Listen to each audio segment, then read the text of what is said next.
ओम नमः शिवाय। श्री कोटि रुद्र संहिता 41वां अध्याय। मुक्ति वर्णन।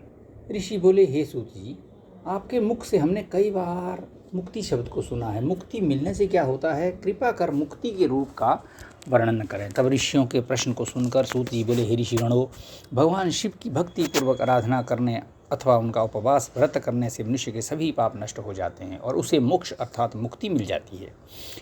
सारूमी, सालोक्य, सानिध्या तथा सायुज्य नामक 4 प्रकार की मुक्ति बताई गई है। इस संसार से मुक्ति शिवजी की कृपा से ही प्राप्त होती है।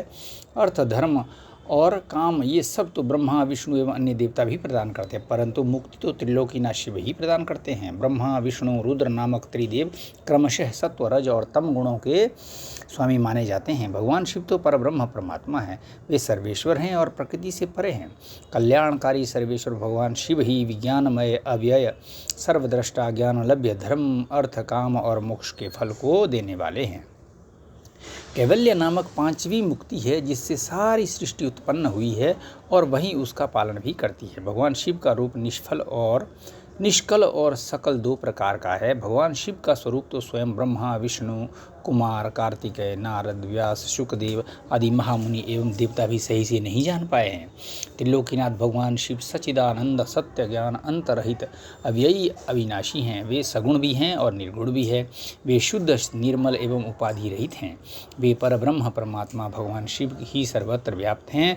सूक्ष्म बुद्धि द्वारा भगवान शिव का भजन करने से ही अज्ञानता दूर होती है और सत्पुरुषों को शिव पद की प्राप्ति होती है। यद्यपि ज्ञान प्राप्ति अत्यंत कठिन है, परंतु भगवान शिव का शुद्ध मन से भजन करने से मुक्ति का मार्ग सरल हो जाता है। सदा शिव भजन के अधीन हो ज्ञान एवं मुक्ति से अपने भक्तों को अपनी शरण में ले लेते हैं। जिसकी परम कृपा से मुक्ति का मार्ग आसान हो जाता है, वह प्रेम का अंकुर रूप प्रेम लक्षण भक्ति ही है, जिसका वर्णन करना असंभव है। भक्ति गुण युक्त एवं गुण रहित अनेकों प्रकार की है, जिसका वर्णन अत्यंत कठिन है। वैद्य एवं स्वाभाविकी नामक भक्ति में स्वाभाविकी भक्ति श्रेष्ठ मानी जाती है। नैष्ठिकी भक्ति 6 और अनैष्ठिकी भक्ति 1 प्रकार की है। उसके बाद फिर वह विहित एवं अविहित भेदों से कई प्रकार की है। इन दोनों के 9 अंग हैं। इनके द्वारा कठिन मुक्ति भी सुलभ हो जाती है। इस प्रकार भक्ति और ज्ञान दोनों एक दूसरे के पूरक हैं, उनमें भेद नहीं किया जा सकता। इनके साधक को सदा सुख की प्राप्ति होती है। अतः भगवान शिव ही की सदा भक्ति करनी चाहिए। मुनियों, मैंने मुक्ति का वर्णन आपसे किया है, जिसे सुनकर सभी पापों से मुक्ति मिल जाती है। 42वां अध्याय। ब्रह्मा, विष्णु, रुद्र एवं शिव के रूपों का वर्णन। ऋषियों ने पूछा, हे सूत जी, ब्रह्मा, विष्णु, रुद्र एवं शिव कौन हैं? इनमें से कौन सगुण है और कौन निर्गुण है? कृपा कर हमारी शंका को दूर करें और हमें उनके स्वरूप के बारे में बताएं। सूत जी ने ऋषियों के प्रश्न को सुनकर कहा, हे ऋषिगणों, वेदों का श्रेष्ठ ज्ञान रखने वाले ये मानते हैं कि निर्गुण परमात्मा ने सर्वप्रथम जिस सगुण रूप को उत्पन्न किया, वह रूप ही शिव है। उन्हीं से प्रकृति उत्पन्न हुई। उन दोनों प्रकृति पुरुष ने जल के नीचे जिस स्थान पर कठिन तपस्या की थी, उसे पंचकोशी कहा जाता है, जो कि काशी में स्थित है। ये पूरा विश्व जल में व्याप्त है। ये सोचकर श्री हरि विष्णु जल में ही सो गए थे। इसी कारण वे नारायण नाम से प्रसिद्ध हुए। एवं प्रकृति रूपी माया नारायणी कहलाई। नारायण के नाभि कमल से ही पितामह ब्रह्मा की उत्पत्ति हुई थी। ब्रह्मा के उत्पन्न होने पर उन्होंने अपने को पैदा करने वाले के विषय में जानने के लिए घोर तप किया। तत्पश्चात उन्हें विष्णु जी के दर्शन हुए। तब ब्रह्मा और विष्णु दोनों में किसी बात को लेकर विवाद हुआ। इस विवाद को शांत करने के लिए महादेव प्रकट हुए।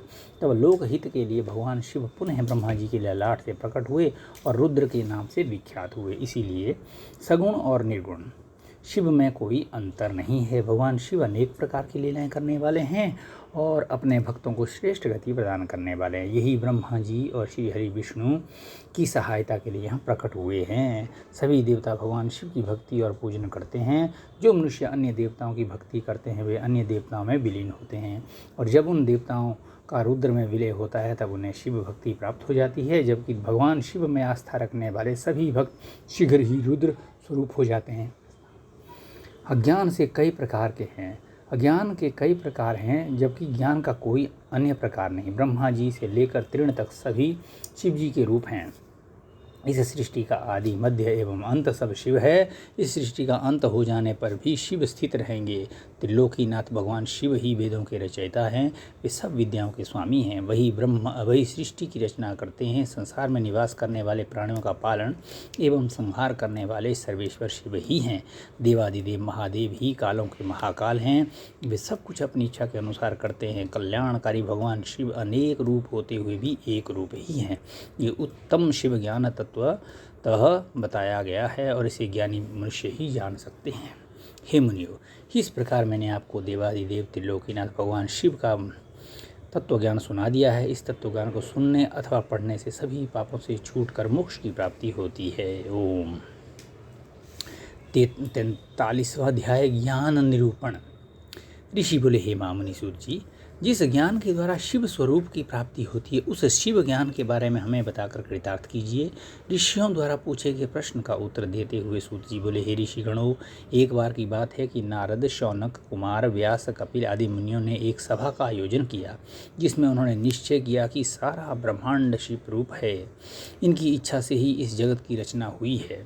वे ही हैं जिनके कारण ये संसार चलायमान है। वे चितस स्वरूप हैं और शुभ लक्षणों से युक्त वेदों को जानने वालों में श्रेष्ठ परम ब्रह्म परमात्मा है। शिव जी अज्ञान से परे ज्ञान के विशाल भंडार हैं। मनुष्यों के भ्रम के कारण ही शिव अनेक रूपों में दिखाई पड़ते हैं, परंतु जब मनुष्य अज्ञान को मिटाकर ज्ञान की प्राप्ति कर लेता है तब वह सदा शिव के उस एक स्वरूप को जान और समझ सकता है। जिस प्रकार इस ब्रह्मांड में सबको प्रकाशित करने वाला केवल एक सूर्य है, परंतु जल में उसके अनेक प्रतिबिंब दिखाई पड़ते हैं, उसी प्रकार शिव जी भी एक होते हुए ब्रह्म के कारण अनेक रूप दिखाई देते हैं। इस संसार में हर प्राणी अपने अहंकार और घमंड का फल भोगता है। भगवान शिव तो भक्त वत्सल हैं। वे सदा ही अहंकार रहित हैं। उनका विधि विधान एवं भक्ति भावना से किया गया पूजन पापों का नाश करने वाला है तथा ज्ञान प्रदान करने वाला है।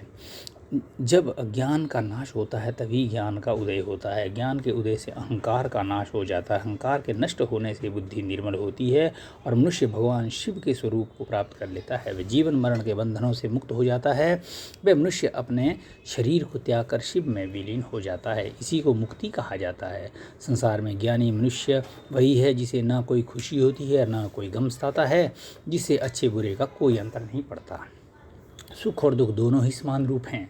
जब मनुष्य मन में मुक्ति की कामना लेकर आत्मयोगी के द्वारा शरीर को शिव साधना में समर्पित कर देता तब वह सांसारिक व्याधियों से छूट जाता है। अतः मोक्ष की प्राप्ति के लिए भगवान सदाशिव से बढ़कर कोई देवता नहीं है। उनकी शरण में जाकर ही जीव संसार के बंधनों से मुक्त हो जाता है। ब्राह्मणों, इस प्रकार वहाँ पधारे हुए ऋषियों ने आपस में ये निश्चय किया कि ज्ञान की बातों को अवश्य ही मन मस्तिष्क में मनुष्य को धारण करना चाहिए। इस प्रकार मैंने आपको आपके द्वारा पूछी गई सब बातें बता दी हैं। अब आप और क्या जानना चाहते हैं? ऋषि बोले, हे व्यास शिष्य सूत जी, हम आपको नमस्कार करते हैं। आप धन्य हैं और त्रिलोकीनाथ शिव के भक्तों में श्रेष्ठ हैं। आपकी अनुकंपा से हमारे मन की सभी शंकाएं मिट गई हैं और पापों का नाश करने वाले और मोक्ष देने वाले शिव तत्व के ज्ञान की प्राप्ति हुई है, जिससे आज हमारा जीवन सफल हो गया है। सूत जी बोले, हे द्विजो, जो मनुष्य श्रद्धाहीन, नास्तिक और भक्ति में रुचि नहीं रखता उस शिव तत्व ज्ञान का उपदेश नहीं करना चाहिए। उसे इस शिव तत्व ज्ञान का उत्तम उपदेश मुझे व्यास जी ने दिया था। ये ज्ञान उन्हें वेदों, पुराणों, शास्त्रों और इतिहास के अध्ययन से प्राप्त हुआ। इससे एक बार सुनने से पापों का नाश हो जाता है, दोबारा सुनने से उत्तम भक्ति प्राप्त होती है और तीसरी बार सुनने से मनुष्य को मोक्ष की प्राप्ति होती है। इसलिए भोग और मोक्ष की कामना करने वालों को शिव तत्व ज्ञान को बार बार सुनना चाहिए।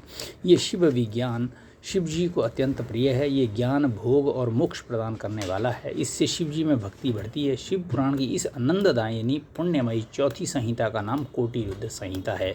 इसका भक्ति पूर्वक अध्ययन कर अथवा श्रवण करने से परम गति की प्राप्ति होती है। इति श्री कोटि रुद्र संहिता संपूर्ण। ओम नमः शिवाय।